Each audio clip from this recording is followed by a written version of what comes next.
So ayun mga John, dito na kami dito sa my shop kung saan kami magpapahinang or magpapawilding. Pero mga idol, naabutan namin yung magwi-wilding or maghihinang na may customer na may pinapabutas na flat bar mga guys.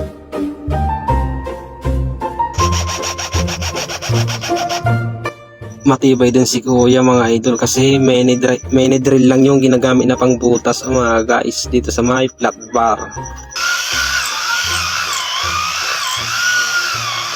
And after that mga guys, kasama ko pala si Bunso na nagdala yung muffler dito sa mga weldingan mga idol. Kaya ito na mga guys, wildingan na ni kuya yung elbow ng muffler ni Whitey mga idol. Kaya panoorin nyo na lang mga guys.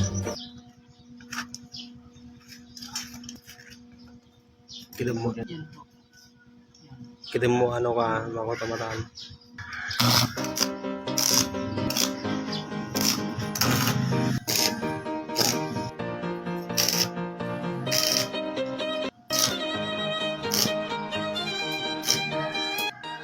Pagbalitaw?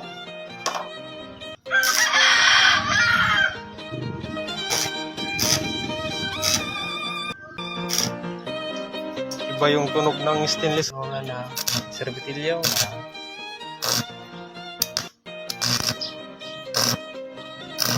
Naapakan kasi noon niya nung paano yung inangkas.